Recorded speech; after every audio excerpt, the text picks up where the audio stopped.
Hello, welcome to That Was the News That Was. Dateline, 26th of January. What an interesting time I've had this week. I might as well, before I start, share with you a slight worry. Monday week ago, all I had was one recording ready to put up, which went out last Monday, Nicola's. I tried, and I thought, I'm going to be nobody. Nobody wants to come on. Nobody likes me. No, that's rubbish. But I thought, nah. So by Thursday, I got another 4 or 5 people. And now I've got, oh God, have I got, what did I do? Monday I saw Errol. Errol's a very talented performer. I hate to say that about another person, but he is. He spoke about his one-man show, which is about 2 guys in prison. Errol actually has been in prison, so it's a lived experience play. Tuesday, I met with Jackie Reid on the Isle of Dogs, and that was funny because the trains were up the creek. But we finally found each other. And she's going to talk about knife crime. And that's one of the stories we're going to talk about today. Wednesday, I met with Kerry Douglas, who goes around talking about homeless. She is ex-homeless. And while I was talking to her, I thought, hold on a minute. Her story's familiar. Her and Nicola both been, I know Nicola's story. And her and Nicola both been in care, so I said, some stage I'll bring them together. Because finding men who have been homeless is fairly easy. They're like, those of them. You know, you turn the corner, there's 5 of them fall out of the dustbin. But women, different, and also talking. I remember one story I want to share with you, that actually I shared on the podcast, but I'm going to share it now again. When I got off the street, I met this girl, woman, very nice looking woman as well, but not my style. And I took her to the region, I think it's region, not regions, whatever the park is, Hyde Park I think it is, a fair they have in the winter.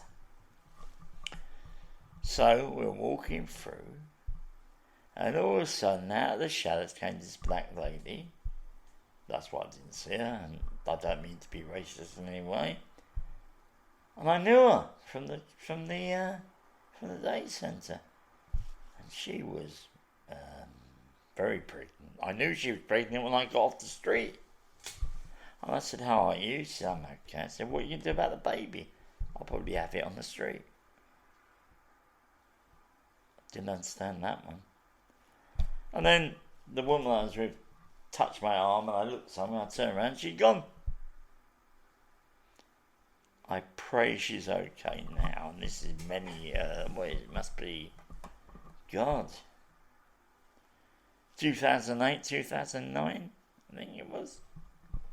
So we're talking a few years ago. So by now her baby would be a teenager, but I pray she's okay. But there's so many issues when you come to talk about homelessness. It never stops. Thursday, I was supposed to interview one of the workers at Crisis, but for some reason the Zoom recording didn't work. So I've got to now find a way of doing it, and there are ways of recording it on the phone, or because she lives in Milton Keynes, and I don't have the expense. Ladies and gentlemen, I'm going to admit to you, this podcast, I fund this podcast at the moment. I'm hoping at some stage to get help. If there's other things I want to do with it. But at the moment, all it costs me probably £40 a month. And that's my Zoom. I got a Zoom thing, which I don't, in one way you could say I don't need, but I like it. And also my host. And at one time I was going to have a website, but I've got no time to look at it.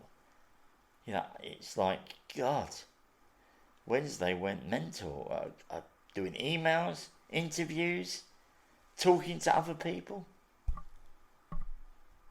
So at some stage, yeah, I will expand.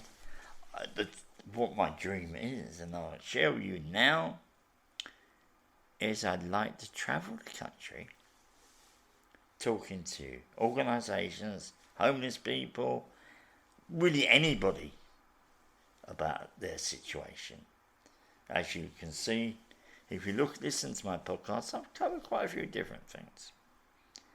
And also yesterday, my friend Ross contacted me, the person who came in to talk about the migrant situation. And he said he was going to come back to me. He's been working at Christ at Christmas. And I was going to actually email him the following day, and he just emailed me. So we spoke.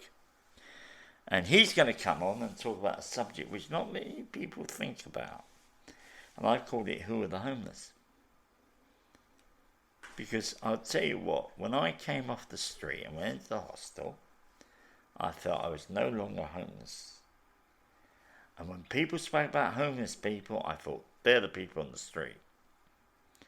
We have many different factions, but an interesting statistic that might make you interested in our discussion, and Ross mentioned it, is of the total, and we're talking about London because he can get those figures easy, and I'll let him carry on with that. But I think the whole country is the same.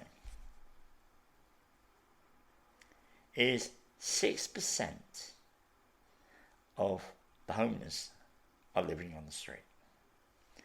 That means we've got 94%, and that's quite a few people. We're not talking 5 or 6 people. There are reasons why.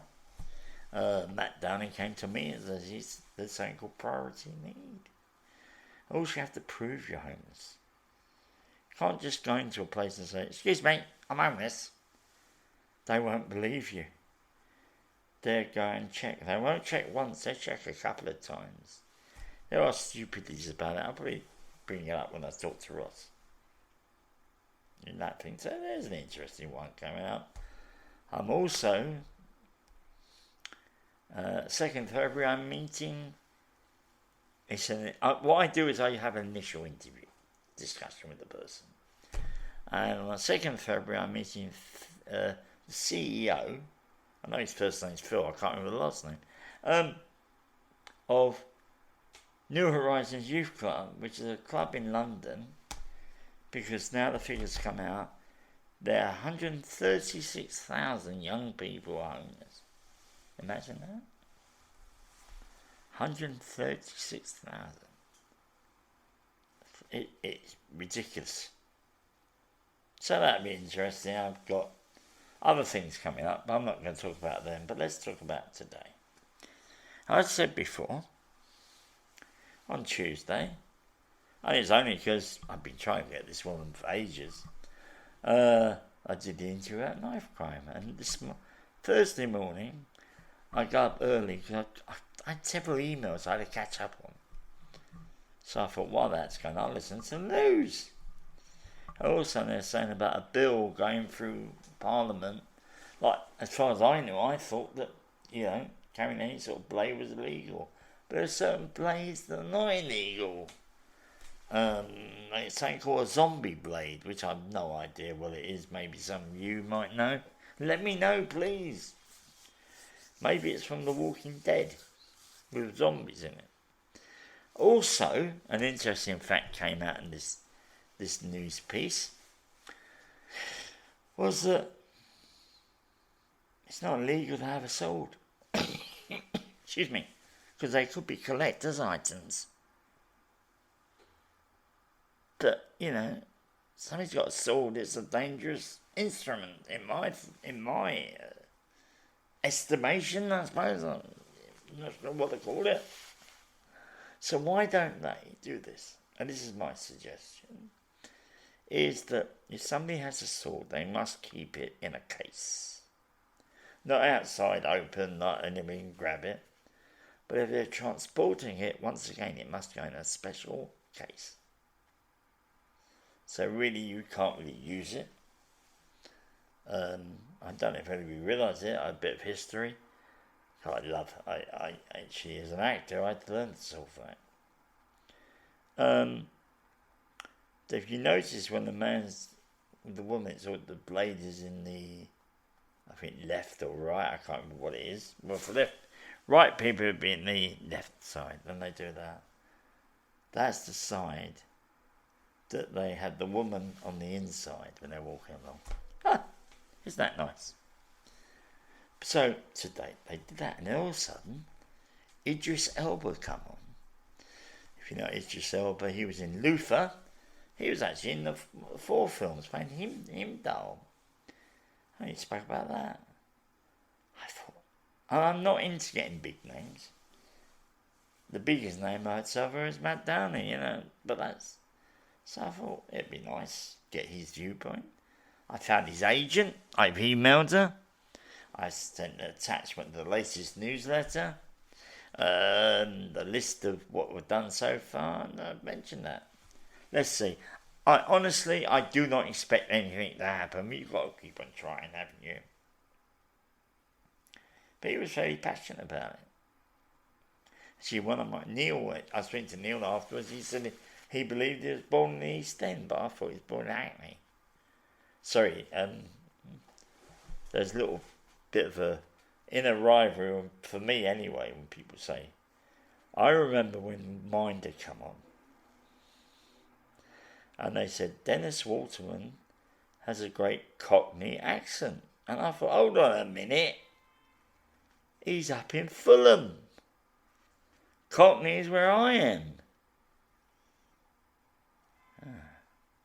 Sorry. I'm regionalist. So this bill is going through. But then there's more, for me personally, a more important bill that's going through. Okay, I don't like knives. That's the criminal justice bill, which are giving police more powers. But part of it is, if a homeless person is found on the street, sleeping on the street, they're going to be fined £2,500. Correct me if I'm wrong. You know, this is only little things I've heard. Well, think about it. I was an ex-rough sleeper. I think I told you that. Somebody comes up to me and says, excuse me, sir, you've got to pay us £2,500. I'll say, certainly, officer. Let me look in my pocket. I will just get out and pay you straight away, no problem.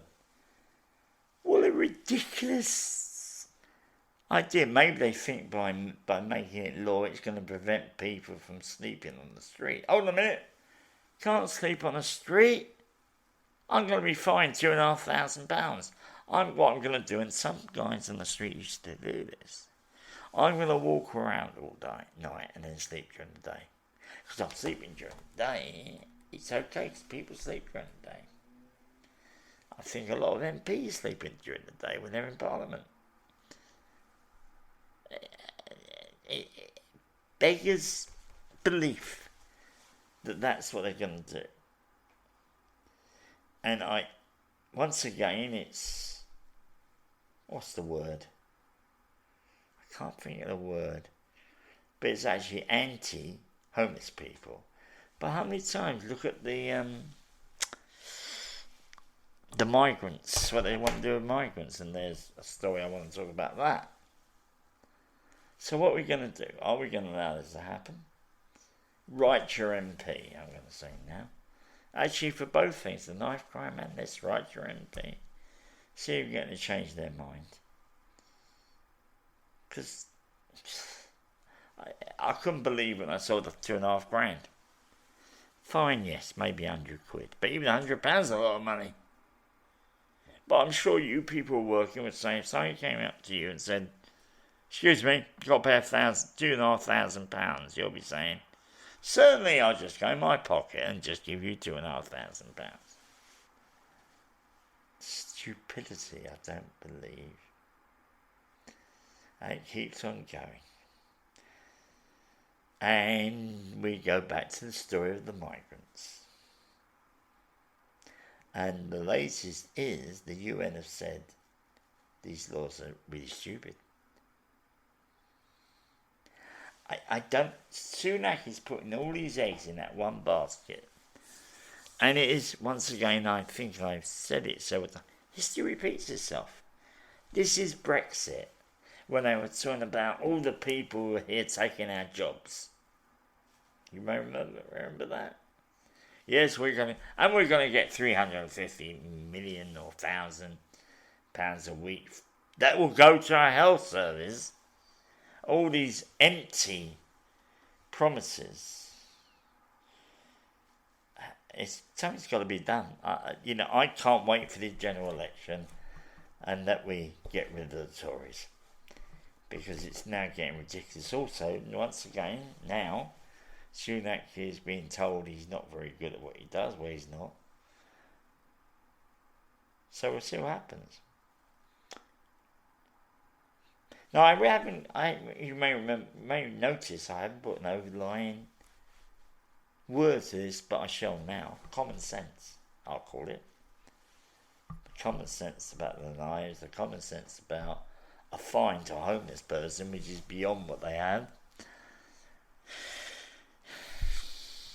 And the final story I'm going to talk about is not in this country even. And this is where it beggars common sense. There is no common sense. And it's Donald Trump, of course. The greatest president America ever had in his eyes. Now he's won 2 primaries. And the people standing against him are slowly disappearing. What's going to happen? There is nobody. So it looks like, unless called some miracle, and I'm praying for a miracle, Donald Trump will be standing for president. And it looks like he could get in. And that would be a terrible disaster. What he said is, and the guy who's going to be his Attorney General said this, is that anybody who stood against him is going to be, apart from lose their job, they could lose their liberty. Because they weren't stood against him.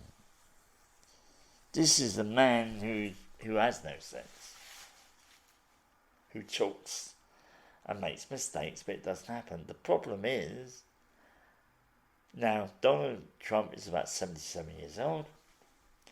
Joe Biden, the president at the moment, who's going to stand again, when he said last time I only stand 1 term, is 81. He makes mistakes. Very, very worrying. Because at the moment, now if you think about years ago, that we were this years ago, America became the world police. Most powerful nation in the world. Well, they don't do that anymore.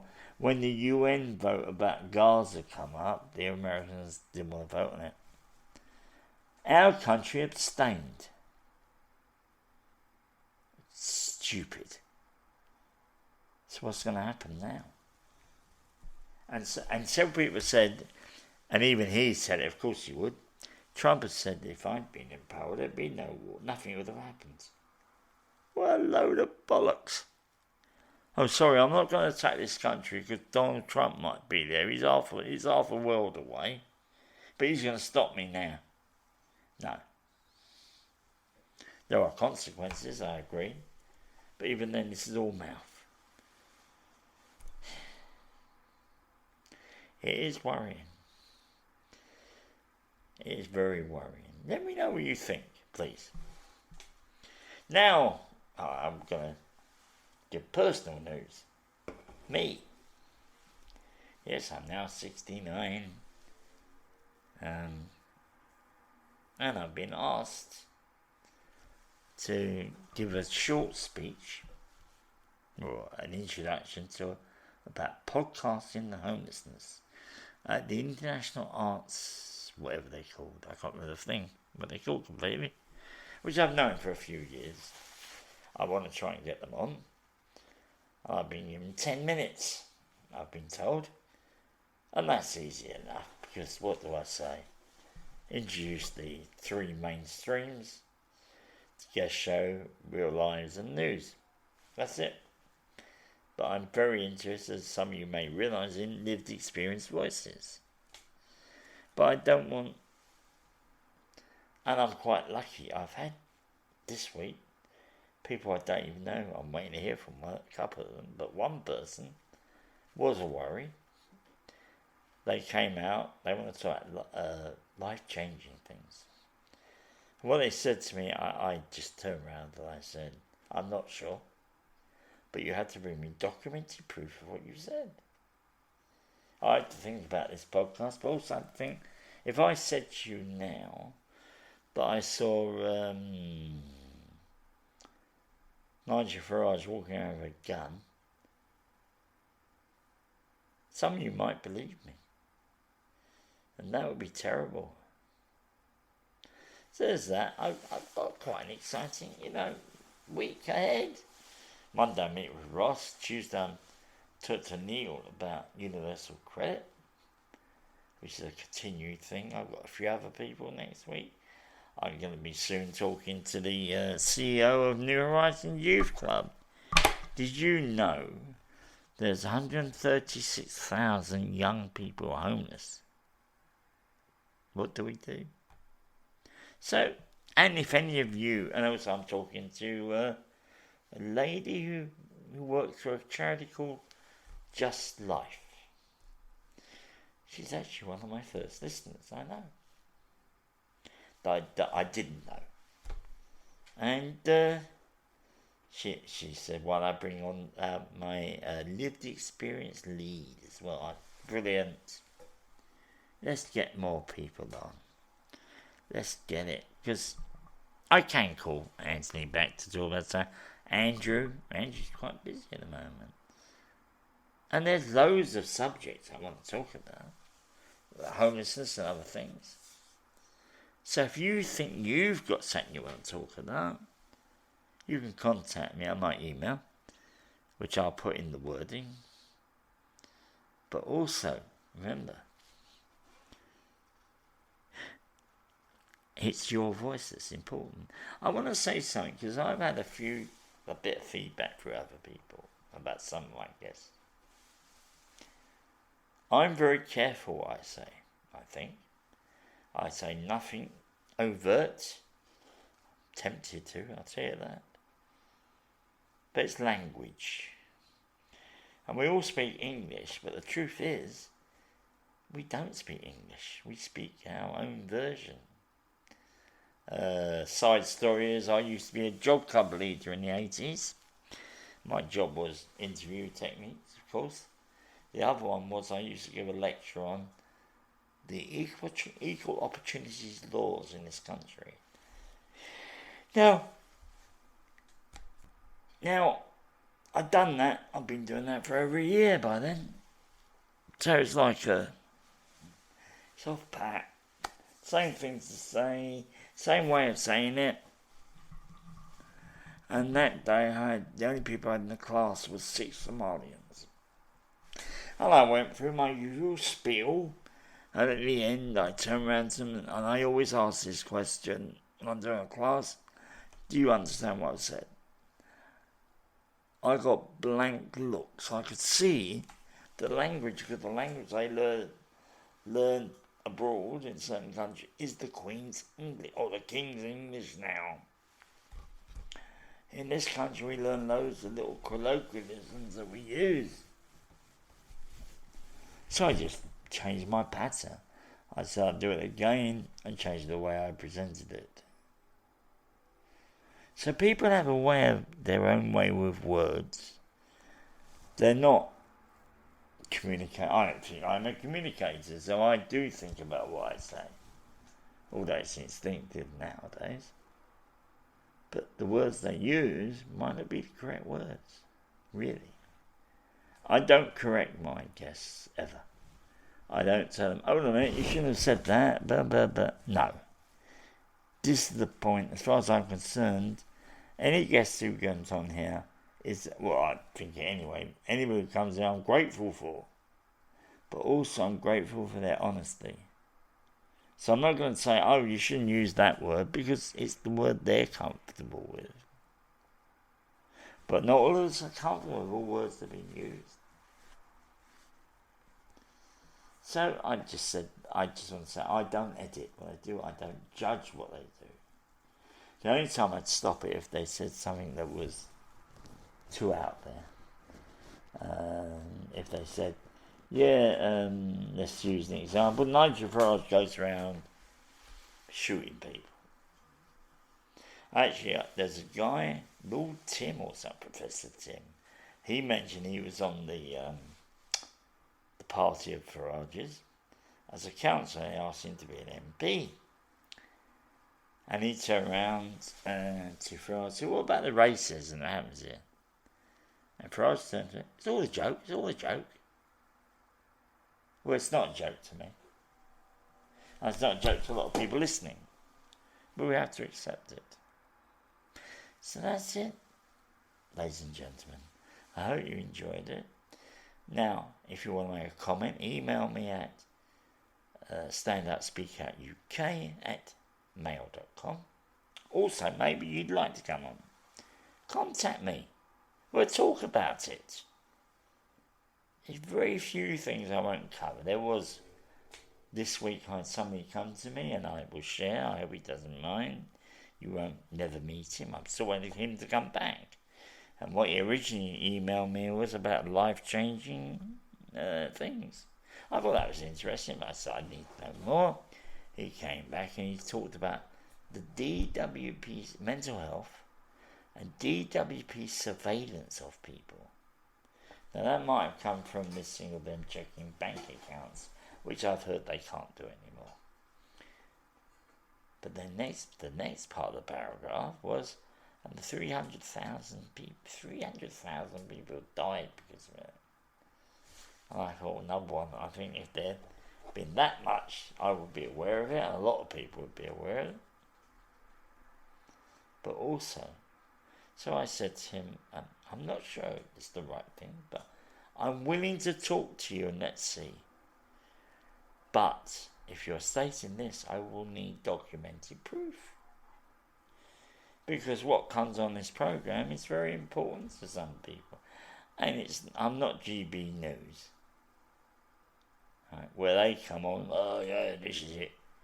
The thing about migrants getting public money, which they don't. But they say it, and a lot of people believe them because, number one, it's GB News. Well, not it's GB. The people there are important people. So, of course, they're not going to lie to us. So, I'm very careful what comes on this podcast. Because, well, number one, I can end up in jail. I think if that sort of thing happened, I'll put myself in jail. Because it's terrible. That's it, ladies and gentlemen. I can't tell you which one next week. I've got to look at all the recordings over the weekend and decide which one. They're going to be interesting, whatever one.